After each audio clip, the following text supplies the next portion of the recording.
One evening, after months away, veteran Aaron Blake returned to visit his daughter and froze the moment he stepped into the living room. Little Nora clutched her teddy bear tight, tilting her head slightly to hide a dark bruise beneath her neck. Gavin, the babysitter's boyfriend, smirked and shrugged it off, saying, "Kids fall all the time." But when Aaron asked to review the security footage, the entire recording from the exact hour Nora supposedly fell down the stairs had vanished, leaving only a black screen with the cold message. No data.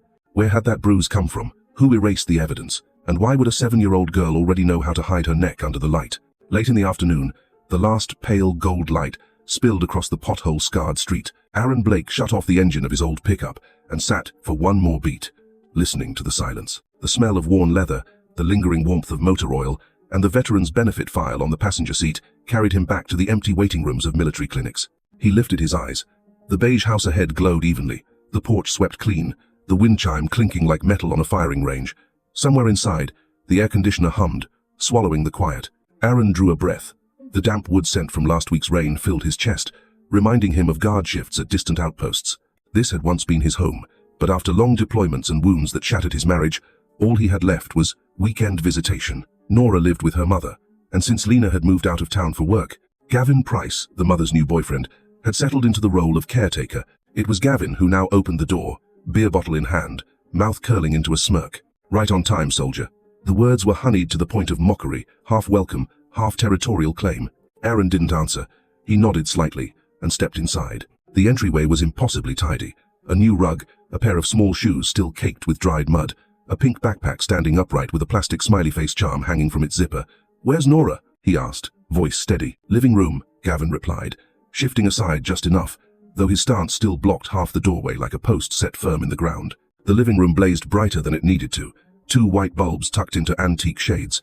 The television flickered on a muted local channel, subtitles crawling silently. On the sofa, Nora sat with knees pulled in, clutching a worn-out teddy bear. Her eyes faced the screen but showed nothing. Aaron only needed a second to see how much she had grown since the last visit, but her rigid posture wasn't strength, it was tension. He called softly, "Hey, soldier." The nickname he once used for himself now felt strange, aimed at a child who needed protection. Nora turned, her face pale, her eyes flashing once before dimming like a bulb in a loose socket. She lifted the teddy bear to her neck as a shield. Aaron froze. Just under her left jaw, on the thin skin over the pulse, a bruise the size of a coin stretched in the pattern of something clamped tight. The edges had yellowed green, but the center was still dark. "I fell," Nora blurted, so fast it stole her breath. Her eyes flicked back to the screen. Gavin chuckled lazily. "Kids, they fall all the time." Aaron kept silent. His anger didn't explode. It sank, heavy and taut, like steel cable underwater unseen, yet strong enough to cut a ship in two. "The stairs have a camera, don't they?" he asked. Gavin pointed to the ceiling corner.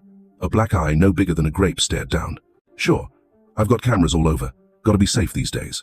"Then show me," Aaron said. Gavin shrugged and went to fetch the memory card. Aaron drew a slow breath, the taste of sweat salty on his lips. He set his hand close to his daughter's neck without touching. "Does it hurt?" She shook her head too quickly to be true. In his chest, a dry knot tightened and released, as familiar as waiting for a flare to drop. He memorized the color, the shape, the placement of the bruise. Gavin returned with a micro SD card, slid it into the TV. Folders of dates appeared. He scrolled to the exact time Nora had said she fell. A gray box filled the screen with 2 words. "No data." Gavin shrugged again. Card must have glitched. Cheap stuff. Aaron heard something else, a cold warning crawling up his spine, but he didn't argue. "Not yet." "So be it," he said flatly. "I need a few minutes with her, then I'll head out to buy some bandages." Gavin retreated to the porch, deliberately leaving the door ajar. Aaron pulled out his phone, his hand steady. He photographed the bruise from every angle, used the flashlight to capture its depth. He swept the lens around the room, sofa, table, beer bottle, ceiling camera. He opened his notes app and typed, 1842, Friday, Gavin's house, Nora. Bruise on left neck, dark center, yellow-green rim. Statement, fell on stairs. Camera 1610, 1640. No data. He saved it, synced it immediately. "Want to get some air on the porch?" he asked. Nora nodded. They sat on the steps as dusk gathered. She perched a step higher, legs swinging, chalk lines from old games still marking the cement. "Breathe with me," Aaron said. He counted. "In 4, hold 4, out 4. Nora's shoulders eased. "I really did fall," she whispered. Aaron only nodded. "I heard you." From the kitchen drifted the smell of menthol and rubbing alcohol. He spotted a spray bottle and a box of blue nitrile gloves, snapped a photo of the labels. Back on the porch, He set his hand near her neck again, a silent promise. Inside, Gavin turned up cheap country music, the guitar twanging like a hammer on tin. Aaron rose, his eyes catching a framed photo on the wall. Nora, in a sports jersey, collar pulled high, standing beside Coach Miller, grinning broadly. He didn't linger. Thinking too much now would only slow his hand. He leaned down, whispered into his daughter's ear, "I'll be back tomorrow, on time." She nodded, lips pressed tight. At the gate, the wind chime clattered. To anyone else, meaningless. To Aaron, it was the sound of a shell casing striking concrete, a signal to start counting. Out on the road, a grey truck crouched behind a freshly painted fence, lights off, windows reflecting the sky. He glanced only once, but logged it in his mind. Position, angle, plate, obscured by mud. He climbed into his pickup, waited 3 silent beats before starting the engine. In the mirror, the porch and his daughter shrank into a single yellow dot. Pain sat heavy in his chest like an uninvited guest. He opened his notes, added, "Smell, alcohol plus menthol." Wall photo, Nora and Coach, collar pulled high. Grey truck across street, lights off, 30-degree angle, plate covered in mud. On the drive back, he stopped at a convenience store for a hardcover notebook, a fine tip pen, a quality memory card. The cashier asked if he needed a bag. "No," Aaron said, his voice low. "I can carry it." Outside, the sky dimmed to lead. Somewhere in town, something had already begun. Not machinery, but the old habit of a soldier. Record, measure, compare, wait, and when the file is full, pull the pin. That night, in a cheap motel room, Aaron opened the fresh notebook, printed the photos, taped them down. On the first page he wrote, "Nora, left neck." Beneath it, one line quoted, "I fell." The quotation marks had closed. The truth had not. Back at the motel, Aaron set the hardcover notebook on the table, pulled out his phone, and dialed the local police dispatch. On the other end, the operator's voice was flat, tired, as if reading from a script. Name, address, condition. Aaron reported it the way he would file a battlefield log, clear, clipped, 7-year-old daughter, unexplained bruise on the neck, household cameras missing footage from the exact time of injury. He thought his tone carried urgency, but the reply came cold, not classified as emergency. An officer will check within 48 hours. The sound was like a steel door shutting in his face. Aaron tried to press. "The child may be abused. You have to." But before he could finish, a sharp click. Line dead. He sat still, his palm on the table trembling not from fear but from rage pressed down hard. In the military, a cut signal meant a position was isolated. Here, it meant a 7-year-old might keep suffering in silence. Aaron bent over the notebook and carved in a new line. 1915 called police. Filed as non-urgent, call terminated abruptly. Each word dug into the page like engraving steel. The next morning he drove back to the neighborhood, parking a block away to look casual. A few neighbors stood on porches with coffee mugs, murmuring. As Aaron walked past, eyes glanced sideways, whispers carried. A man in a baseball cap said just loud enough for Aaron to hear, "His hot-headed cops were called on him once for fighting." Aaron recognized the seed. Gavin had been quick to spread poison. He had twisted a father's concern into the story of an unstable veteran. Anger pressed into Aaron's chest, but he swallowed it. To lash out now would only turn truth into gossip on the lawn. That afternoon 2 officers came to Gavin's house. Aaron made sure he was there, handed over the printed photos, pointed out the bruise on Nora's neck. One officer was older, heavy-set, the other young and weary-eyed. They flipped through the pictures, then closed them with barely a glance. They asked Nora, who muttered with her head down, "I fell down the stairs." Gavin stood right behind her, arms folded, nodding. "Told you, she just plays too rough." The older officer smirked, scribbled a line in his pad. "No immediate threat observed. We'll log the report, call if it escalates." Then they turned away, not even a second look. Aaron stood frozen, his fists clenched until his knuckles turned white. His fury couldn't erupt, not in front of his daughter. Behind Gavin came the pop of a beer cap, the hollow sound of a man certain the system would side with him. In Aaron's mind, an old command whispered, "When the front gate is locked, find another way in." That night, Aaron slipped quietly to the elementary school office. The hallways were empty, fluorescent lights reflecting his warped shadow across polished tiles. He found the secretary gathering papers. His voice was calm, firm. "I need a copy of Nora Blake's class schedule and extracurricular record." She hesitated, but one look at the old soldier's eyes was enough. She turned on the printer and handed him a small stack. "Only photocopies, general information." Aaron nodded, thanked her. Back at the motel, he spread the schedule on the desk, every slot marked neatly. His eye caught the gap after dismissal, after school club, Coach Miller, the same gap, 3 times a week, the very hours he had no access. The very hours when things could hide. Aaron circled each date in red, wrote, "Open space, verify." Staring at the page, he heard again the officer's careless line. No immediate threat. Threats, he knew, never announced themselves in time. On the battlefield, a bullet overhead was always foreshadowed by the smallest sound. That bruise on Nora's neck was the sound. He could not let anyone dismiss it as a child's stumble. Close to midnight, the neon outside his window flickered, washing the walls in red pulses. Aaron noted one more line. Tomorrow approach Coach Miller. Confirm club activity. Assess safety. He closed the notebook, leaned back on the hard wooden chair. His suspicion had become certainty, yet every step was blocked by invisible walls. Indifferent police, neighbors fed lies, reports already tainted. He knew the path ahead would be anything but simple. Outside, night wind slid through the lot, carrying the stale tang of gasoline. Aaron tilted his head, recalling the moment his daughter's eyes dropped. Her whisper, "I fell." That phrase repeated like a code waiting to be cracked. And he knew the only way to break it was to push deeper into the gaps everyone else chose to ignore. On Monday morning, Aaron returned to the beige house earlier than usual. He carried a small bag of breakfast and a carton of milk for Nora, an excuse to step inside. Gavin opened the door, his face pale after a night of drinking, yet he still forced a smirk. "Playing the doting dad? Huh, soldier?" Aaron didn't answer. He just nodded and walked straight into the kitchen. The smell hit him instantly sharp disinfectant, not the mild scent of soap, but the stinging reek of industrial alcohol, laced with menthol. On the table lay a rag, damp and abandoned. Aaron lifted it. Cold moisture clung to his fingertips. He brought it close. Ethanol. At the edge of the rag was a faint brown stain, dried blood wiped in haste. He said nothing, only set the cloth down and scanned the room with a soldier's cold eyes. The trash can was half open. Inside, empty boxes of nitrile gloves, tissues streaked red, shards of a disinfectant spray bottle. None of it belonged in a family kitchen. These were the tools he remembered from field hospitals, places where blood was cleaned away before the next operation came. From the living room, Gavin's voice drifted between chuckles and a phone call. Aaron stilled, steadying his breath to listen. The words carried in fragments. "Don't let him see the marks. Yeah, wipe it well. I'll say she fell." Each phrase landed like a weight. Aaron's chest tightened, his heartbeat pounding like war drums. He stepped out of the kitchen and squared up to Gavin. "What did you just say?" His voice was low, coiled tight, ready to snap. Gavin feigned surprise, phone still pinned between shoulder and ear. "Work stuff. You misheard." Then he smirked, twisting the knife.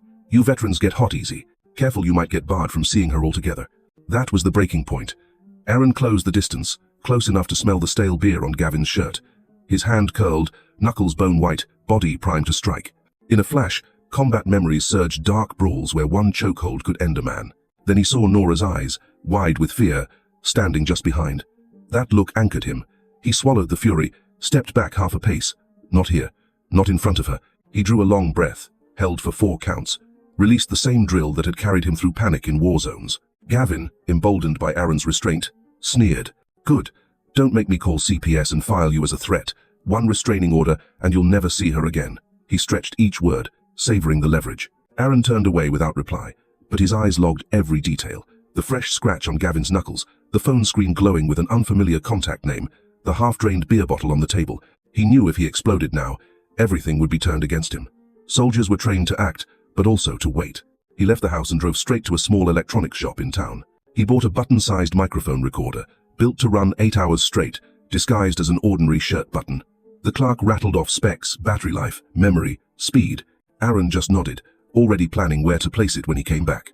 That evening, in the motel, he removed his shirt and stitched the recorder into place near his left chest. A tiny green light blinked once, then died, ready. He put the shirt back on and faced the mirror. The reflection showed a weathered face, a scar running from jawline down into the collar, eyes worn but cold and steady. Not just a father anymore. A soldier turned investigator. He opened the notebook and wrote, March 20th. Kitchen reeked of alcohol. Rag with faint blood. Gavin on call. Don't let him see marks. Threatened restraining order. Décision. Avoid direct clash. Plant mic. Collect evidence. The pen scratched across the page. Every letter was a step forward. Every line a plan. Aaron shut the book and leaned back on the hard chair, eyes closed. In his mind replayed Nora's terrified stare, the child who almost watched her father lose control. The pain cut deep, but it could not turn into reckless violence. It had to harden into resolve, into discipline, into proof. That night, outside the motel window, the wind carried the damp smell of gasoline from the lot. Aaron clenched his fist and whispered to himself, tomorrow, I'll hear everything they're hiding. On Tuesday afternoon, the sky hung grey with the promise of rain. Aaron parked outside the elementary school half an hour early, yet the gate was already pulled nearly shut. A notice on the wall said, children in the after-school club would remain until 5 o'clock. He checked his watch. The minute hand had just passed the 4. His heart struck heavy beats, heavier than any cadence march. He stepped into the quiet schoolyard, where dry leaves scraped along the long corridor. At the far end, the gym glowed with light. Outside, a few parents waited casually, chatting about nothing. Aaron felt himself set apart, no easy smiles, no relaxed stance. His whole body was wound, like a bowstring ready to snap. As he neared the gym door, Coach Miller emerged, hands on hips, his tracksuit stretched over a bulky frame. His grin was wide, but his eyes were cold steel. "You're not allowed inside," he said, stressing every word. "Club's still going. Wait out here like the other parents." Aaron stood still, but his eyes slid through the crack in the door. On the floor, kids chased a softball. In the corner, Nora sat hugging her knees under the white glare. When she spotted her father, her face lit for half a second, then dimmed again. Her small hands tugged her collar higher, hiding the skin at her throat. That movement stabbed Aaron deeper than any knife. He took one step. "I just want to take my daughter home." Miller blocked him, shoulders broad, sealing the doorway. "You're disrupting. Push again and I'll call security. We have rules. Parents don't interrupt the club." The words, loud enough for waiting parents to hear, painted Aaron as the aggressor. Heat surged in his temples, but discipline kept his breathing steady. If he lost control here, Nora would see only the hot-headed man Gavin had described. Then Nora suddenly rose. She ran toward the door, but under Miller's gaze, she froze, clutching her shirt to her neck. Her face was pale, her breathing sharp. Aaron longed to tear down the barrier, to hold her, but he knew one wrong move would become evidence against him. Miller clapped a hand on Aaron's shoulder, a mock show of authority. "You ought to learn to trust people. Don't frighten the girl more." The words fell like orders. In that instant, Aaron saw it clearly. This wasn't just a private matter, this was a system built to hide. He stepped back, drew in a slow breath. "All right," he said quietly. "I'll wait outside." Miller smirked, turned and slammed the door. The bolt sliding home sounded like a blade. Aaron stood under the eaves, eyes fixed on the guard's logbook posted by the security booth. A notebook lay open, the latest page listing entries. A handful of teachers, 2 parents, and a scrawled delivery truck, grey Ford. He recalled the grey truck he'd spotted the night before. When dismissal came, Aaron waited by the gate. Nora walked out among her classmates, not daring to meet his eyes. Her collar was still pulled high. Pain twisted his chest, but he bent down and reached for her pink backpack. "Let's go home," he said, voice calm to the point of false. On the way to the lot, he stopped at the guard station. "May I record the delivery truck's details?" The guard hesitated, then under Aaron's steady gaze, slid the notebook forward. Aaron snapped a photo of the page. The line, "Grey Ford, 4:45, stood out like living evidence. Turning back, his eyes fell on the grey truck parked in the shadows at the edge of the grounds. Lights off, windshield reflecting the dull sky. He raised his phone and clicked several shots, both angled and wide. In the rearview mirror of the truck, he thought he caught a flicker of someone, but as he stepped closer, the dark glass swallowed all trace. Nora stood beside him, her hand clutching the hem of his shirt. Aaron bent low, touched her shoulder gently, voice low and firm. "I won't let anyone hurt you again." But inside, he knew the real battle had only just begun. That night, Aaron lay in the cramped motel room, streetlight slashing through the blinds in pale strips across the ceiling. He tried closing his eyes, but the old nightmares rose like an unseen enemy. In the dream he was back in the war zone, the roar of helicopters circling, the earth erupting, comrades falling, screams tangled with gunfire. He jerked awake, shirt soaked with sweat, heart pounding like a war drum. The dim glow of night only deepened the emptiness. He sat up, clutching his head, afraid that the darkness inside him would wreck everything, that the rage he had been holding down might erupt at the wrong time, in the wrong place. Aaron opened his notebook and read the scrawled line, "Nora, left neck, bruise." The words, flat and dry, tethered him from the edge. He told himself, "I cannot break. If I fall, she has no one." But when he tried to write more, his hand shook, letters slanting like cracks in stone. The next morning, just as he swallowed the first mouthful of black coffee, the phone rang. A woman's voice, polite but cold. "Mr. Blake, this is Child Protective Services. We received a report suggesting you are unstable, potentially dangerous in caring for a child. We will need to conduct a psychological assessment this week." Aaron froze, then tightened his grip on the phone. 2 words rang clear in his head. Gavin Price. Only he could drive a blade from behind like this. The woman continued evenly. "We expect your cooperation. This is mandatory procedure." When the call ended, Aaron sat motionless, coffee cooling in his hand. Part of him wanted to smash everything, but battlefield lessons whispered, "When encircled, don't panic, find the exit." He opened his battered laptop, typing slow, "Independent psychologist, fatherhood assessment." After nearly 1 hour searching, he reached a doctor who had worked with veterans. The man's voice was steady. "You want to request the exam yourself? Good. Thursday, bring identification. I will run an independent evaluation." You'll have an official document, Aaron exhaled, as if finding cover under incoming fire. That day, suspicion followed him everywhere. At school, a parent whispered, "Heard he's got trauma, prone to snapping." Aaron didn't respond, but the sting dug deep. Every rumor bore Gavin's fingerprints, each one painting him as a dangerous father in the community's eyes. That night, he didn't sleep. He laid out every document on the table. Photos of the bruise, time, stamped notes, the guard's logbook from the school, the shot of the grey truck, all aligned like a field dossier. He knew someday these would stand in court. But before then, he had to survive the trap labeled unstable mind that Gavin had set. On Thursday morning, Aaron entered the independent psychologist's office. The room was bright, decorated with landscapes meant to soothe. The doctor began gently. "How do you sleep? Do you lose control when angry? What does fatherhood mean to you?" Aaron answered slowly, truthfully. He spoke of the nightmares, but also of the breathing drills, the counts that steadied him. He admitted his fear of losing his daughter, but declared firmly, "I will never harm her. Every ounce of discipline I learned as a soldier, I used to protect her." The assessment stretched nearly 2 hours. At last, the doctor nodded. "You show no signs of instability. In fact, you have taken deliberate steps to balance yourself. I will write a report affirming your full capacity as a father." The signed paper, sealed in red, lay on the desk. Aaron picked it up, feeling as if he finally held a shield. Back at the motel, he sat long in silence. Outside, the rumble of a truck on the street echoed the shadow of that grey vehicle. But this time, his chest held more than pent-up fury. He now carried something Gavin had not expected, a sliver of justice, a small but solid step forward. And he knew, piece by piece, he would gather enough to unmask the man pulling the strings. The next morning, Aaron arrived earlier than usual to pick up Nora.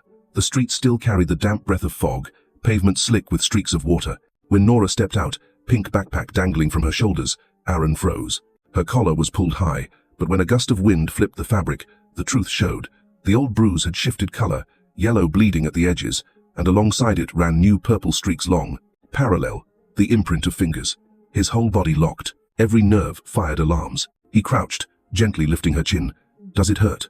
Nora shook her head, eyes fixed on the ground. Her small shoulders curled in. Aaron drew a deep breath, pulled out his phone, switched on the camera. He took close-ups from every angle, then a full-body frame to mark location. Morning light made the bruises undeniable. He decided on the spot. She was going to a clinic. In the car, she stayed silent, fingers working the strap of her backpack. Aaron kept his voice even. "We'll let a doctor check, just to make sure you're all right." But at the clinic, the receptionist asked for the guardian's name, typed into the system, then shook her head. "I'm sorry, sir, you're not the primary guardian. Our rules don't allow us to admit a child without the legal custodian's signature." The words hit like a slap. Aaron tried. "I'm her father. She shows signs of abuse. You have to..." But the nurse's cold gaze cut him short. "I'm sorry. Policy forbids it. You may contact the legal guardian or call authorities." Gavin's phone was off, his shadow nowhere. Aaron gripped the counter edge until his palms whitened. War memories surged, comrades crying for help while medics muttered, "Overcapacity, no more intakes." The same helplessness clawed him. He turned, led Nora out, heart heavy as lead. In the truck, forehead pressed to the wheel, instinct screamed. If he let time slip, evidence would vanish like ash. He dug into his contacts, dialed an old friend, a combat medic, now working in the ER of a city hospital. The line clicked after 2 rings. "Aaron, been a long time." The man's voice was deep, steady, warm. Aaron cut straight. "I need you. My daughter has bruises, likely abuse. Clinic refused me because I'm not primary guardian. I need injury documentation, immediately, airtight." Silence stretched then. "Bring her to the side entrance of the hospital. I'll file it as an independent medical report. It'll carry legal weight. I can't list you as guardian, but I'll work around it." Aaron exhaled, as if catching the lip of a cliff. He turned to Nora, softening his voice. "We're going to see a friend of mine. He'll check your bruises, so no one can hurt you again." She nodded faintly, eyes still lowered, but her hand eased its grip on the strap. At the hospital, the friend, white coat over broad shoulders, met them at the side door. He guided them to a small, bright room. "Sit here," he said gently. Then he examined her neck with fresh gloves, measured every mark, photographed with a forensic camera. He logged color, placement, shape. He pulled a ruler, recorded the exact length of the purple lines, marking them like evidence. When finished, he looked at Aaron. "This report will be stored in hospital records, stamped with time and case number. If this reaches court, it's admissible." Aaron nodded, eyes burning, voice steady. "You just saved us both." The man clapped his shoulder. "Stay the course. I've seen you survive worse." On the drive out, Nora sat closer than ever before. Her eyes still held fear, but her small hand reached for his. The grip was light, but warm a tether drawing them out of the dark. Aaron checked the rear view. Morning light spilled across, washing the night's shadows away. The battlefield memory still stalked him, dreams unspent. But for the first time, he felt a fragment of release. Not because war had left him, but because now he carried a mission carved clear, to protect Nora with everything left in him. And this time, he wasn't fighting for a flag. He was fighting for his own blood. Early Monday, Aaron received a call from the elementary school office. The secretary's voice was flat, strained beneath its polite veneer. "Mr. Blake, you are requested to attend an emergency meeting with the administration this afternoon. The subject concerns your interactions with students and staff." Every syllable carried the weight of accusation, as though he were on trial rather than a father trying to protect his child.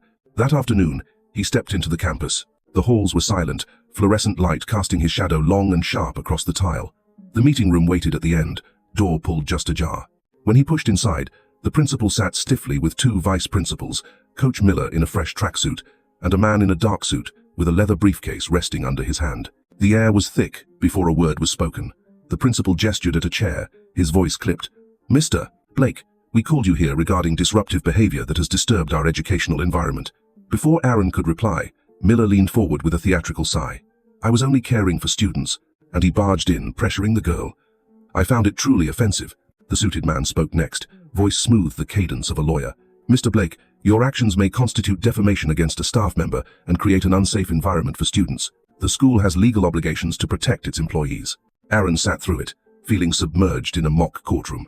He looked at Miller and recalled Nora's frightened eyes, her hand pulling her collar to cover bruises. His body tensed, but combat discipline reminded him anger would be their perfect weapon.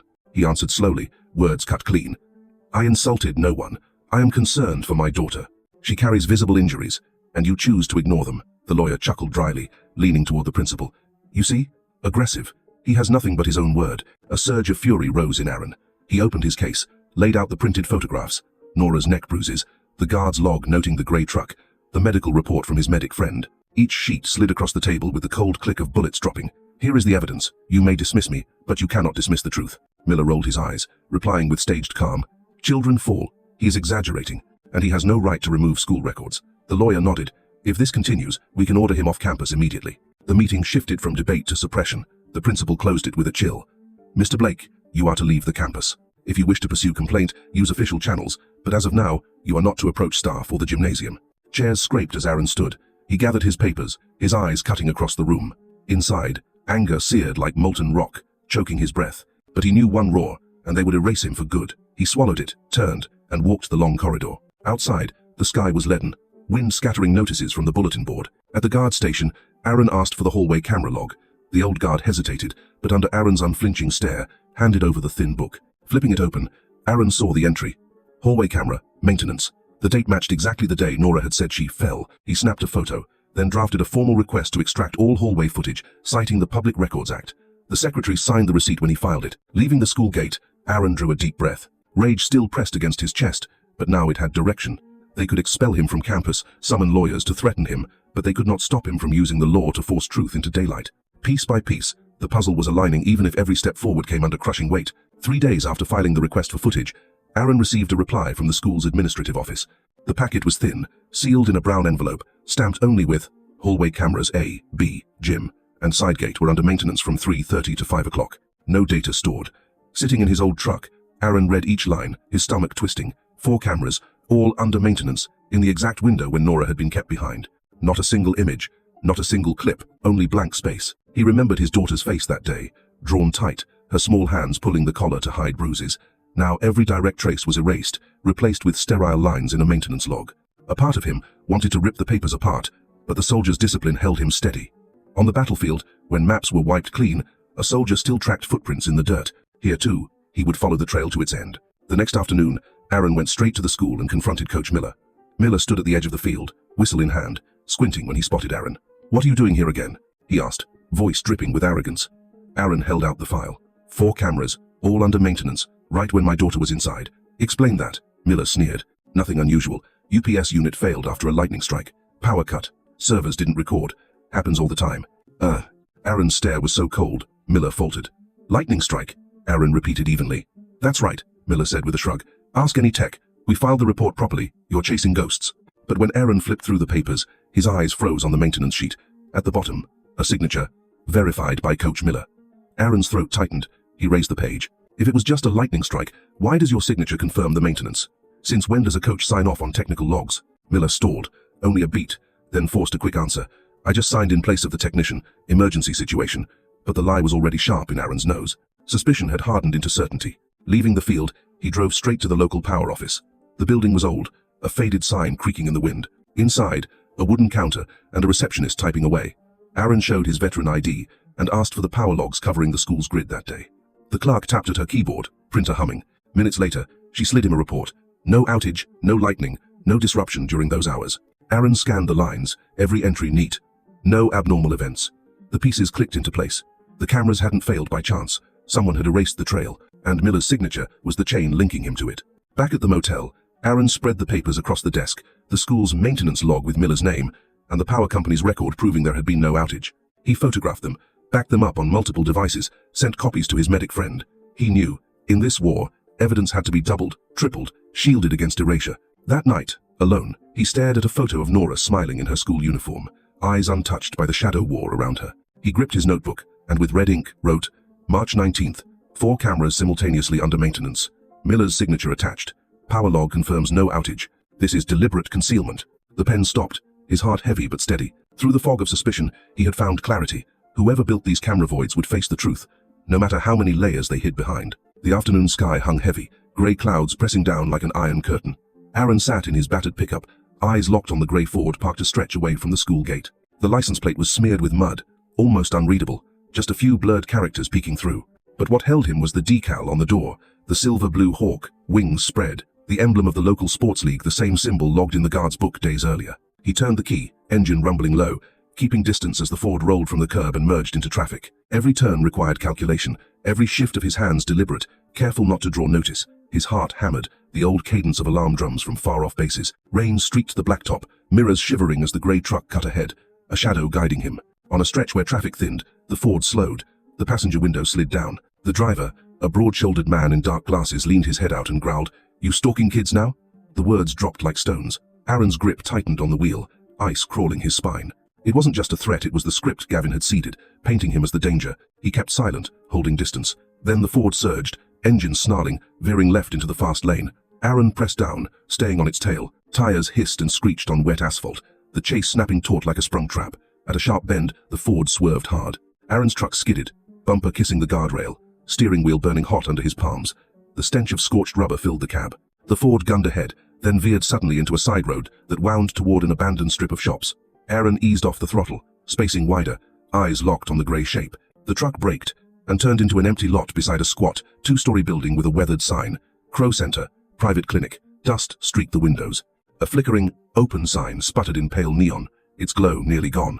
Aaron pulled up 3 blocks away, pulse still racing. He took out his phone, opened the map app, and dropped a pin. His thumb trembled as he typed, Grey Ford, sports decal, plate obscured by mud, stopped at Crow Center. Through the zoom lens, he snapped photos. The hawk emblem on the door, the driver stepping out tall, heavy frame, collar pulled high to hide his jaw. The glass door swung shut, swallowing him into a hallway of sickly blue light. Aaron sat in the cab, breathing deep. The dread that had trailed him now spread wide, no longer just paranoia but proof. There was a network here, with vehicles, with men, with safe havens, and he had traced his way to the first nest, this clinic called Crow Center, a place where every dusty window seemed to guard a secret waiting to be torn open. Monday morning, Aaron received an envelope from Child Protective Services. White paper, black ink, a glaring red seal, temporary restraining order, limiting Mr. Aaron Blake from unsupervised contact with minor Nora Blake. Every word cut like a blade across his chest. He read it again and again, fingers tightening until the paper crumpled at the edges. Rage surged, but he sat in silence, as if waiting in the barracks for an execution order. The reason was printed clearly. Report from current guardian, Mr. Gavin Price, states that Mr. Blake is unstable, with risk of harm to the child. Aaron let out a hollow laugh. Too obvious. Gavin had filed his report, twisting Aaron's war nightmares and suppressed anger into fabricated evidence. He had built Aaron's image as a violent, unstable man, while the real victim was Nora, suffering in the dark under those same hands. That afternoon, a rushed hearing convened at the county courthouse. The chamber was small, lit by harsh fluorescent white. The judge, a grey-haired man, looked down from the bench, his tone flat. This is a temporary measure to ensure the safety of the child. Gavin sat across the aisle, shirt crisp, face arranged in counterfeit worry. Each time Aaron spoke, Gavin shook his head, feigning pity. The CPS attorney read aloud, Mr. Blake has a history of trauma, and he displayed aggressive conduct on school grounds. We recommend maintaining the restrictions. Each word struck like hammer blows. Aaron gripped the chair rail, wrist trembling with fury. He wanted to shout Gavin's name as the puppeteer behind it all, but soldier's instinct cut in. In a rigged court, anger only seals the verdict. As the judge prepared to rule, Aaron rose. His voice was low, steady as forged steel. "Your Honor, I have evidence." He placed before the bench photographs of Nora's injuries, the faded bruise, the fresh purple lines shaped like fingers. Next, the signed statement from his medic friend, time-stamped, with detailed measurements, filed in hospital records. One by one, he set them down, the weight of truth building with each sheet. The judge frowned, turned the pages. The room was so quiet, the rustle of paper seemed to echo. After a pause, the judge exhaled. The court acknowledges this evidence. However, it is insufficient at this stage to alter temporary guardianship. Mr. Blake, you are permitted supervised visitation at the county family center. This is the balance until further proof is presented. The words landed like a second hammer. Aaron had not reclaimed fatherhood entire, but he had carved out a crack in the wall. A legal path to see Nora, however watched. He drew a slow breath, swallowing the bitterness. He knew, sometimes the first victory in war is not seizing the whole ground, but holding a fragile beachhead from which to strike further. As the hearing adjourned, Gavin brushed past, leaned close, and whispered, "You've gained nothing. She's still mine." Aaron did not reply. His eyes, hard as stone, locked on Gavin's face. Already, plans were forming. Track the grey truck, dig into Crow Center, drag them into the light. On the courthouse steps, Aaron stopped. He pulled out his phone, studied the images once more. The bruises on Nora's skin stared back at him, painful, but also fuel. He knew if the fight had to go inch by inch, he would take it. This time, there was no commander, no unit, only one soldier against the system. But he could not retreat. Behind him was a 7-year-old child who needed him to be a father in the truest sense. The first supervised visit took place in a small room at the county family center. Fluorescent light washed the beige-painted walls. A wooden table sat plain at the center, chairs arranged in a stiff circle. A social worker occupied one seat off to the side, pen moving across a pad in steady strokes, recording as mechanically as a machine. Aaron sat across from Nora, just the width of a table between them, but it felt like a battlefield trench. Nora clutched her worn teddy bear, eyes down, skittish. Aaron ached to gather her into his arms, but every move here was shackled by rules. No physical closeness, no gesture that could be deemed psychological pressure. He drew in a breath, chose another path. From his bag he placed a box of colored pencils on the table, nudged it gently toward her. "Would you draw something for me?" She hesitated, glancing at the social worker. The worker nodded absently, kept writing. Nora's small fingers trembled as she picked a pencil. On the blank page, lines appeared, a circle drawn around a thin neck, curved strokes tightening, darkening. No face, no body, just a neck, encircled, squeezed. Aaron sat in silence, his heart fracturing. He wanted to ask, to roar, but all he managed was a whisper. "Who did that to you?" Nora pressed her lips tight, bent low, no answer. She sketched a few more strokes, then dropped the pencil and hugged her bear as if it could save her. The door creaked open. A staffer entered with a small parcel. From Coach Miller for Nora. Aaron's eyes caught at once. A brand new turtleneck sweater, pale blue, tag still hanging. His chest clenched. This wasn't warmth. This was cover-up, cover bruises, cover truth. Nora reached for it with hesitant hands, fear flickering in her eyes. Aaron had to clamp down on the urge to rip it to shreds. He bent close, voice low and steady. "You can tell me one word. Just one." Nora's eyes brimmed, lips trembling. For a long time she said nothing. Then, faint as a breath, came, "Blue room." Aaron's gut twisted. "Blue room?" he repeated carefully. Nora nodded once, then burst into tears. The sobs, thin and broken, filled the sterile space. The social worker looked up sharply, asking if she wanted a break. Nora shook her head, but tears soaked her collar. Aaron sat frozen, his fist clenched under the table to stop the trembling. He knew he had just heard a key. Blue room. Whatever it was, clinic chamber, hidden cell, some corner of Crow Center, it was where her terror lived. When the session ended, Aaron lingered in the hall. Passing the social worker, he murmured, "She needs more than supervised visits." The reply was a shrug. "We follow procedure." The indifference cut deeper than any knife. Outside in the parking lot, Aaron sat in the cab and tapped his shirt button. The recorder blinked every word, even the whisper "blue room." Captured. He replayed it again and again. Each time his chest cinched tighter. Back at the motel, he opened his notebook and wrote in red ink, March 23rd. Nora drew hands tightening around a neck. Miller's gift, turtleneck. Key phrase, blue room. Audio recorded and stored. The letters trembled but held firm. This wasn't just bruises on skin anymore. This was her first spoken clue, however faint. Night fell. Aaron sat hunched at the desk, yellow lamplight hollowing his gaunt face. He replayed in his head that moment. Nora's sob, the tiny voice cracking in the silence. The love for her tore him open, the helplessness smothered him. But through it all he clung to the spark she'd given. Blue room. By whatever means he would track it.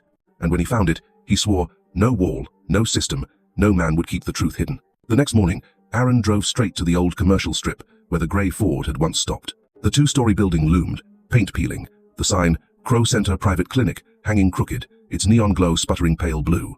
Inside, the air hit him like a wall antiseptic, and menthol so sharp it burned. The reception desk gleamed too clean. Rows of plastic plants lined up like soldiers on parade. From the hallway emerged a woman in a white coat, brown hair pinned neatly, glasses thin-framed.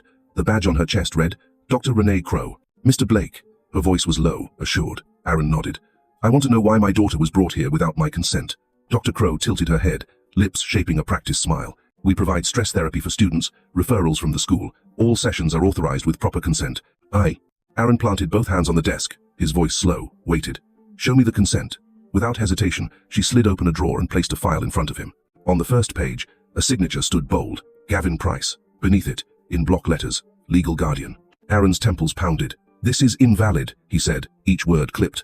Dr. Crow narrowed her eyes. Why invalid?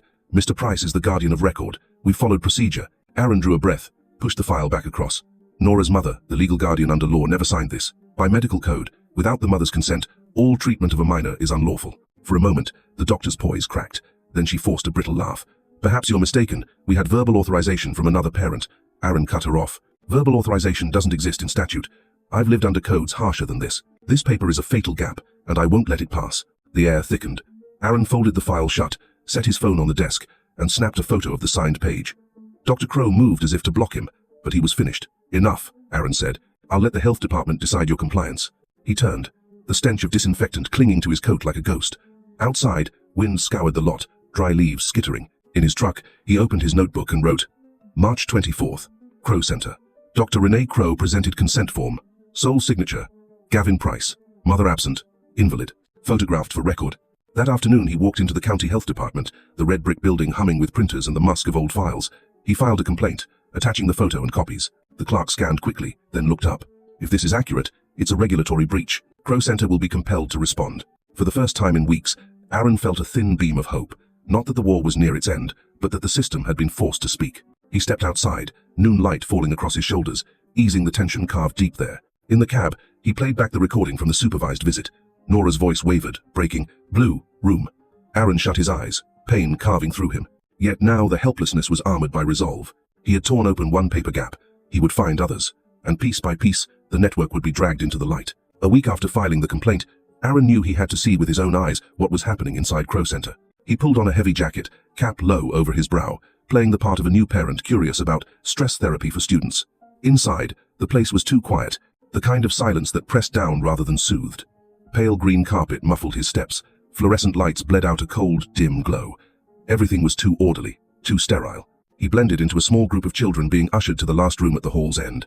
A plaque on the door read, Therapy Room B, Blue Light. Crossing the threshold, Aaron stopped cold. The entire room was bathed in blue LED strips, hidden in the ceiling, washed every wall, every face, until skin looked bloodless. No murals, no bright colors, only bare surfaces that swallowed warmth. Around 10 children sat in a circle, thin silicone bands clasped around their necks. A young woman in a white coat stepped forward, clipboard in one hand, a small remote in the other. Her voice was soft, falsely soothing. Remember, these collars help measure your reflexes and ease anxiety. Just a support tool. But when an 8-year-old boy shifted nervously, she pressed the remote. The band constricted in a sharp pulse. His eyes went wide, fingers clawing at the collar, breath stuttering. The room froze. She forced a smile. Just testing reflex, nothing to fear. End. Aaron's gut turned to stone. Nora's bruises flashed in his mind. This was the tool that had left them. He kept steady, slipping his phone into hand, camera silent. Snap after snap, the silicone rings, the remote, the children's terrified faces. Then a frail blonde girl in the corner stiffened as her band tightened. She made no sound, just trembled then crumpled, eyes rolling shut. A chair skidded, a pencil clattered to the floor. The staffer rushed in, fumbling with the clasp, patting the child's face. Panic flared for seconds, then was smothered under clinical tone. Just fainted, lack of sleep, nothing dangerous. Aaron's blood pounded like artillery fire. He wanted to surge forward, lift the girl, tear the lie open, but training held him. If he blew his cover now, the evidence would vanish and he would be locked out forever. He pressed his fists deep into his coat pockets, nails biting flesh. When the session ended, the children filed out like shadows, eyes hollow. Aaron drifted back, thumb dialing emergency from his hidden phone. His voice was raw, but steady. There's a child unconscious at Crow Center, group therapy room. Send an ambulance now. He hung up, slipped the phone away, and walked out before suspicion could touch him. In his truck, his hands trembled as he opened the gallery. The photos were crisp silicone bands, clear enough to see the tiny side clasps, the remote glinting in the woman's hand. A child's face twisted in fear. He zoomed, saved copies into separate folders, pushed them to the cloud. Each image was a blade of proof. This wasn't therapy. It was fear, manufactured. He sat long in the cab, eyes closed. Nora's face came back the way she whispered, "Blue room," before breaking into tears. Now he had stood in that very place. A shiver ran through him, grief and rage tangled, like invisible hands closing on his throat. But beneath the chill, resolve burned cold and sharp. They would pay. Every last one. That night, back in the motel, Aaron opened his thick notebook, uncapped his red pen. He wrote, March 26th, Crow Center, Therapy Room B, blue light. Children wearing silicone collars. Staff tightened bands as fear reflex test. One girl collapsed. Photos secured. Anonymous emergency call placed. The words cut deep into the page, half wound, half fire. Beyond the window, the street lamp leaked a bluish haze against the wall, eerily like the glow of that twisted room. Aaron sat alone, pen clenched, hollow inside, but eyes burning. He knew he had gone one level deeper into the warren, where everything was hidden behind polished language and stamped forms. But truth had shown its face, and he would not stop until he dragged it screaming into daylight. The morning after leaving Crow Center, Aaron crossed the fog-slick lot toward his old pickup, then stopped cold. The driver's side lock was pried open, metal edges scarred. His gut clenched. Inside, the seat was shoved off balance, the glove box torn wide. On the floor lay Nora's photograph, ripped in two, her little face shredded down the middle. Pain stabbed through him, but clarity followed fast. This wasn't theft. It was a warning. His phone buzzed. A message from an unlisted number lit the screen. Stop digging if you want to see your daughter again. Bold font, no traceable ID, just digits without a name. Aaron's throat tightened, but his hand stayed steady.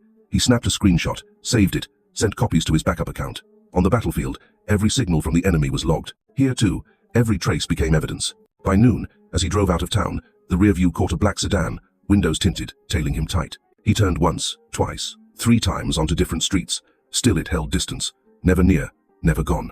Behind the wheel sat a broad man in a ball cap, face sunk low, square chin visible, thick hands gripping the wheel. Cold prickled Aaron's spine. The threat wasn't distant anymore, it was on his bumper. Training resurfaced. Never lead pursuit home. He cut through side streets, slipped into alleys, merged back into traffic. The sedan shadowed him, headlights glinting in the mirror, a predator's eyes fixed at his nape. Near the motel, Aaron made his move. He slowed hard, swung sharp into a service road by a supermarket. The sedan screeched, tires screaming. Aaron whipped his truck tight, boxing it momentarily out. In that instant, the license plate flared clear. Last 4 digits, 2,794, burned into memory. The sedan swerved free, then bolted for the highway, gone in seconds. Aaron didn't chase. He steadied his breath, punched the number into his phone, logged the time and location. At a gas station stop, he dialed the county sheriff's office. Suspicious vehicle tailing me, black sedan, tinted windows, plate ending 2794, driver exhibits threatening behavior. His voice was clipped, steady, the same tone he once used to mark coordinates for artillery fire. The dispatcher took the details, promised to flag patrol. Aaron knew promises didn't mean pursuit, but now at least, a record existed. A paper shield. With it, the stalker's movements couldn't vanish so easily. By dusk, Aaron was back in the motel. On the desk, he laid the torn halves of Nora's photo, pressing clear tape across the wound. The scar in the image stared back at him, a gash time could not erase. He photographed the repaired picture, filed it with the rest of his evidence, then he opened his notebook, pen carving red across the page. March 27th, vehicle breached, Nora's photo torn. Anonymous text, stop digging, pursued by black sedan, plate 2,794. Reported to police. The pen stilled. Aaron leaned back, eyes shut, anxiety pressed down, the weight of eyes on him in every breath. But fear sharpened him too, made him more alert. This was no longer bluff or shadow. The enemy had stepped from warning into pursuit, and Aaron braced himself. The next blows would not be veiled. They would come hard, direct, and he would be ready. Late in the afternoon, under a sky the color of ash, Aaron's phone rang with an unexpected name. Lena, Nora's mother. Her voice trembled. Can you meet me? Just once. They chose a small cafe by the train station, yellow bulbs flickering over scarred wooden tables. Aaron arrived early, settled into a shadowed corner, pulse quickening as Lena stepped inside. She was thinner, her face hollow, eyes rimmed with exhaustion, though some trace of her old gentleness lingered. She sat, hands clamped around a hot mug, silent for a long moment before whispering, Gavin has every paper I ever signed. Form saying Nora could join that so-called stress program. He told me if I refused, I'd lose welfare, lose housing, lose even the right to keep my child. I was terrified, so I signed. Tears slipped down her cheeks. I never thought it would become this. I just wanted Nora left in peace. Aaron's chest constricted, pain pressing hard. He'd braced himself for Gavin's lies, but not for this, for Lena, the child's mother, to have been cornered and forced into complicity. He placed his hand on the table, voice low but firm. You aren't guilty for being coerced, but we can't let those papers bind her anymore. From her bag she pulled a worn folder. The pages were yellowed, but her signature was clear on each. Consent for stress relief therapy. Stamped, endorsed by the school. Aaron turned the sheets with shaking fingers, as if touching evidence of a crime dressed up as procedure. Lena wept. He said if I told anyone, he'd bring these to court, prove I agreed, and steal custody for good. I stayed silent because I couldn't risk losing Nora. Her words closed a vice around Aaron's throat, not hands, but helplessness itself. The woman before him, mother of his child, had been pushed into a corner by poverty and fear. Aaron knew he couldn't break that grip alone. That night he called an old friend, a lawyer who ran free legal aid for veterans. He laid out the story. The man listened, then said, if consent was signed under threat of losing benefits, it's voidable. And if only the mother signed, with no court order granting full custody, then the paperwork is invalid regardless. By morning, Aaron and Lena walked into the county legal office. They filed a petition to void all prior authorizations, signing affidavits that detailed Gavin's coercion. The lawyer attached the medical report on Nora's bruises, the photographs, the recording of her whisper, "Blue Room." When the clerk stamped the file accepted, Aaron felt a boulder lift from his chest. He glanced at Lena, her eyes still red, but for the first time showing a glint of relief. "I'm afraid to face him," she whispered. Aaron's reply was iron. "I'll stand in front. You won't be alone again." The news about the Light for Children Fund had barely begun to spread when Victor Hale struck back. A heavyweight law firm out of the state capital filed a countersuit against Aaron and the small team of reporters, accusing them of defamation, unlawful trespass, and dissemination of false information. The damages they demanded reached into the hundreds of thousands, an impossible sum for a veteran scraping by on disability checks. The tactic was plain: crush him financially before the truth could take shape. The preliminary hearing took place in the county courthouse, a cramped chamber where the air hung tight as piano wire. For the plaintiff, Hale's attorney stood sharp in a tailored suit, hair silvered, words clipped and heavy. "Your Honor, Mr. Blake unlawfully entered the premises of Crow Center, filmed without consent, and broadcast material that sowed panic in this community. Such behavior undermines the reputation of a legitimate medical institution." Aaron sat at the defense table, hands flat on wood, eyes fixed, unblinking. His pro bono lawyer rose to answer. "Your Honor, what Mr. Blake documented shows severe signs of child mistreatment. Without his intervention, small lives could have been harmed irreparably. This was no defamation, it was a warning." The judge frowned, fingers tapping the thick stack of filings. "We will examine the admissibility of evidence." That was the trap. So much of what Aaron had gathered sat in the gray zone. Photographs inside the warehouse without a warrant, recordings from supervised visits without permission.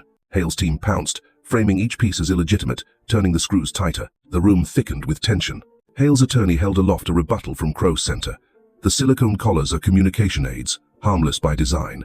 No recognized scientific authority has declared them dangerous. Any contrary claims are speculative, drawn from unaccredited labs." Each word landed on Aaron like hammer blows. He wanted to leap up, shout that he had seen a girl collapse with his own eyes, that Nora's neck bore the bruises, but he knew an outburst would only prove their narrative of instability. He clenched his fists beneath the table, fighting to keep his silence. Then, during recess, Aaron's lawyer received a sealed envelope, slid quietly across the bench. No sender's name, only a single word scrawled on the last page. Anonymous. Inside lay a copy of internal documents. Crow Center's standard operating procedures. And in section 7, one phrase stood out in black type: quiet ring protocol.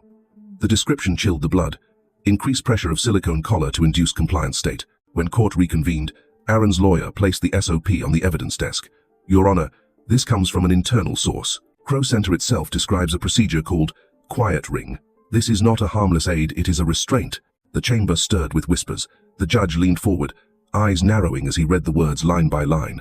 Hale's counsel barked objections, calling it a leak, unverifiable. But the gavel struck. "The court will admit this as provisional evidence. Pending authentication, it may weigh heavily." Aaron sat straighter, lungs filling as though he had surfaced from a long dive. He had not won. The damages claim still hung over him like a guillotine. Yet for the first time, the enemy was forced to hear its own language, spoken aloud in a court of law, pressure on the neck. And he understood then someone inside Crow Center had chosen the children's side.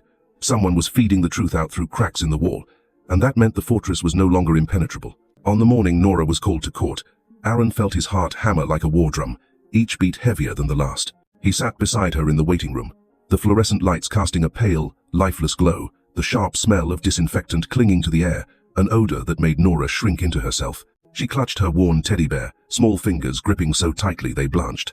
"Daddy, I don't want to go in there," she whispered, voice trembling. Aaron bent close, laid his hand gently on her shoulder. "I'm here. You're not alone. All you have to do is tell the truth, nothing more." But he knew too well truth could weigh heavier than war when carried by a 7-year-old. Inside the courtroom, the atmosphere thickened until it felt hard to breathe. On Hale's side, His attorney paraded a well-known child psychologist, hair silver white, voice calm and rehearsed. Children are easily influenced. Their memories can be reshaped by a parent's anxiety. What Mr. Blake calls truth may only be imagination. The words slid like a scalpel, meant to slice reality into doubt. Then Nora's name was called. The room froze. She walked slowly, knees trembling, eyes darting for escape routes. When she spotted the white coats of forensic staff at the back, her chest seized, breath shallow. Aaron's chest burned with helplessness. He wanted to bolt toward her, but a social worker knelt first, whispering, "You're safe. Your father's here." Somehow, Nora managed to sit in the witness chair, the small microphone like an iron weight before her. The judge's voice softened. "Nora, can you tell us what happened? No one here can hurt you." She pressed her lips tight, eyes on the teddy bear resting in her lap. Finally, her voice wavered out, thin as a draft through broken glass. They made me wear a grey ring around my neck. It was barely louder than breath, yet in the silent room it echoed like a verdict. Hale's attorney shot up. "Objection, Your Honor. The child is only repeating what she's been told." But the gavel struck. "Let her finish," the judge ordered. Nora inhaled, shoulders quaking, tears brightening her eyes. "They said, if I wanted to be good, I had to learn how not to breathe loud." The silence that followed was absolute, cavernous. Every juror, every spectator, even the reporters at the back, sat frozen. Words like those could never be scripted. They rang with the unvarnished, unbearable weight of truth. Aaron's chest locked, his vision blurred. He wanted to leap, to hold her, but instead he dug his fingers into the wooden edge of the table, fighting back tears. The pause stretched, eternal and raw, before the whispers broke out, a rustle of outrage and pity. Cameras clicked. A red light on a recorder glowed like a flare. Hale's psychologist tried to recover, murmuring, "Children sometimes describe play in dramatic ways." But no one believed him now. The juror's eyes had shifted soft with sorrow for Nora, hard as stone toward Crow Center. The judge cleared his throat, struck the gavel again. "Based on the testimony heard today, combined with the evidence already submitted, this court orders the immediate suspension of Crow Center's operations, pending full investigation. Coach Miller and all associated staff are barred from contact with children." Aaron exhaled, a sound closer to a sob than a sigh, as if a weight chained to his chest had finally cracked. He looked at Nora. She turned to him, shoulders still trembling, but in her gaze there flickered for the first time a fragile spark of release. He nodded, slow and solemn, a silent promise. She would never again have to whisper alone in the dark. That night the rain came down like iron, hammering the tin roofs of the abandoned industrial park until the whole block sounded like a firing range. Aaron eased his pickup down the muddy service road, headlights carving pale scars through puddles that shone like tarnished glass. He had followed a whisper all afternoon. Crow Center's auxiliary site, cold storage number 3B, had flared to life after months of silence. When he arrived, the proof hit his nose before his eyes burnt, paper smoke pouring from the vents, acrid and sharp, the smell of secrets being destroyed. He killed the engine, pressed himself against the corrugated siding, and crept toward the glowing seams of light spilling through the doors. From inside came the hiss of pages hitting a barrel, the whoosh of fire feeding on fuel. His hand closed around the folding knife in his pocket. Each step was the old drill. Stay low, breathe slow, eyes forward. He had crossed kill zones like this before, only the terrain was different now, steel walls instead of jungle brush. Then motion burst from the shadows. The man in the ball cap, the tail who had haunted Aaron's roads for weeks, slammed a fist into his ribs with the weight of a hammer. Aaron crashed against the cold metal siding, the impact ringing up his spine. Blood filled his mouth, ears ringing, rain turning to the thunder of shell fire in his head. For a split second the battlefield came back, muzzle flashes, shouts, the white crack of mortars. He shook it off. This wasn't memory. This was an enemy in flesh and bone. They collided again under the pounding rain. Punches, blocks, knees, each blow landing like splitting timber. Aaron took one across the face, vision bursting red, but he refused to fold. Survival had never been about strength. It had been about watching. Behind the man, the slick wall mirrored the stark floodlights bleeding from the warehouse. Every time his opponent raised his chin, his eyes caught that glare and faltered. Aaron shifted, dragging him into position. When the light flared, the man flinched, arm rising instinctively. Aaron drove his knee up, full force into the gut, then heaved him sideways onto the wet concrete. The crack of bone against stone echoed under the rain. The man cursed, thrashing, but Aaron was already moving, snatching a ratchet tie-down from his truck bed, looping it fast around wrists and ankles. The nylon screeched tight, binding him like a hog caught in wire. Aaron collapsed back on his heels, lungs tearing for air, soaked in rain and blood. But inside his head was one command: don't let them walk away from this. His hand shot to his jacket pocket, feeling the faint buzz of the AirTag he'd slipped under the man's car fender earlier, still broadcasting. Good. Minutes later, sirens cut through the storm. Blue and red lights slashed across the steel walls, officers storming the doors. Inside, barrels still smoked, papers half-eaten by fire scattered like charred feathers. A cop bent down, lifting a sheet not yet consumed. Bold type glared back through the ash. Quiet ring protocol.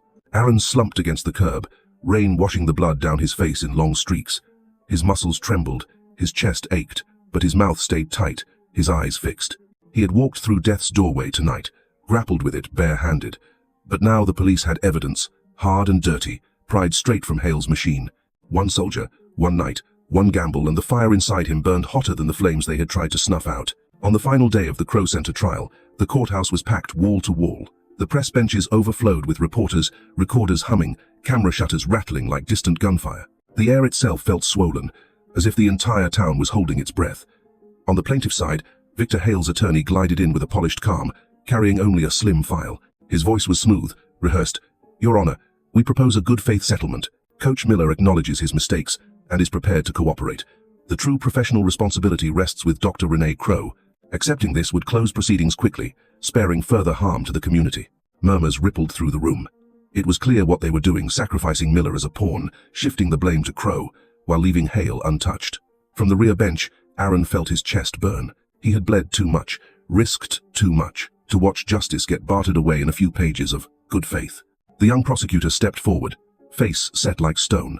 She dropped a thick binder onto the desk, flipping it open for the judge. "Your Honor, reject this outright. We hold the financial ledgers of the Light for Children Fund. On page 17, deposits from a pharmaceutical company, conditioned explicitly on improved obedience scores, reduced incident reports. On page 23, an email from Victor Hale himself, addressed to both Miller and Dr. Crow. If compliance falls below 80%, next quarter's funding will be cut. I want discipline standards tightened immediately. That is a direct order, undeniable." The silence was electric. The judge leaned in, brows knotted, reading line after line. The overhead lights gleamed off his glasses, sharp as blades. Hale's attorney fumbled, stammered. These emails could be doctored. But the prosecutor was ready. All messages verified on county servers. Digital signatures intact. "Your Honor, this evidence cannot be denied." From the gallery, Lena wept quietly. Nora clutched her threadbare teddy bear, but this time her eyes were not only wide with fear, they stared forward, waiting for a verdict that could give her childhood back. Aaron placed a hand on her shoulder, his heart heavy but his gaze steady. The judge's gavel came down, the crack booming like a rifle shot through the crowded chamber. The court orders Commissioner Victor Hale remanded, on charges of corruption, abuse of power, and directing the maltreatment of children. Dr. Renee Crow is indicted for unlawful medical practice and systemic abuse.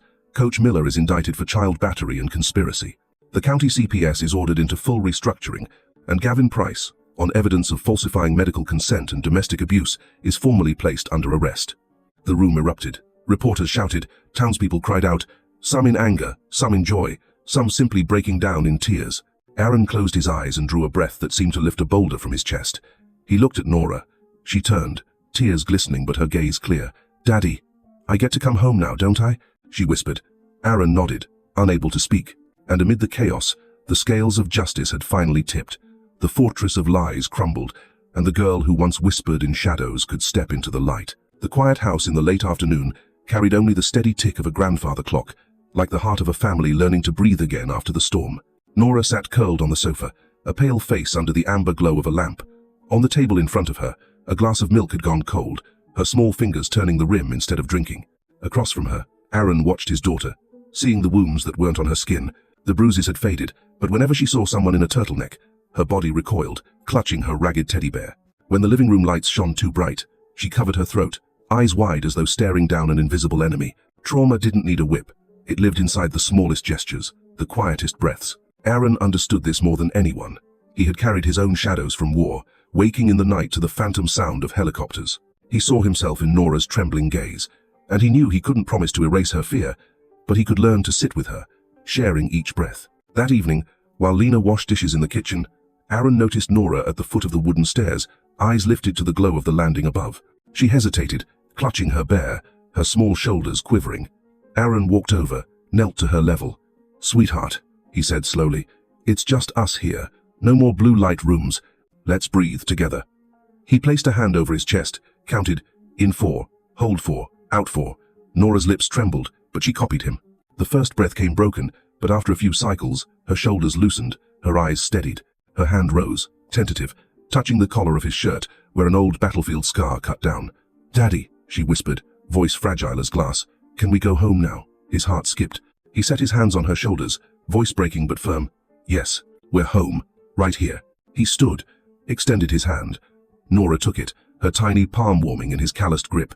Father and daughter climbed the stairs together, their shadows stretched against the wall, a bent soldier and a child looking up. But this time, Nora did not cover her throat. She let the light fall on her face, unflinching. Step by step, until they reached the landing, where she gave a small, unforced smile, the first in months. Aaron tightened his hold, feeling something delicate as glass rise inside him. The wound hadn't vanished, it had only just begun to close. But the moment Nora let go of her bear to hold his hand was proof enough. Healing was real. That night, after Nora slept, Aaron sat on the porch listening to insects buzz in the dark. He replayed the weeks, the evidence, the trials, the fights. Justice had been won in part, but he knew shadows could always return. Another blue light room, another budget signed in secret. He swore no child, not his, not anyone's, would ever carry it alone again. The next morning he went to the Veterans Hall, where a group of parents had gathered. Around a long wooden table, coffee heavy in the air, a fellow veteran stood. "We didn't stop fighting when the war ended. From now on, we watch here, in our own town. Any center, any classroom, if it smells like crow, we'll be the first to look." Aaron nodded, his voice rough. No more closed rooms. Everything must come into the light. And so, the circle closed. But Aaron wasn't just a father clawing back justice. He became part of a new line of defense. Old soldiers, steadfast parents, standing as a shield so the past would not repeat. He still carried the smell of blood, the smoke of cold warehouses, but on his shoulders now was a promise. If Nora could face the light without covering her throat, then healing belonged not just to her, but to an entire community that had been silent too long. The story of Aaron and Nora reminds us that the deepest wounds don't live in the skin, but in memory and broken trust. Those of us halfway through life know justice never arrives on its own. It must be pursued with patience and courage, even against power and deceit. As parents, the greatest gift isn't shielding children from all pain, but being there listening, steady, present, when they are most fragile. And as a community, silence is the soil where cruelty grows. The lesson is this: only when we walk together into the light does true healing begin. My friend, tell me, what time is it where you are right now? Drop that number in the comments and hit subscribe, so that in every hour of your day, a story like this will be waiting for you.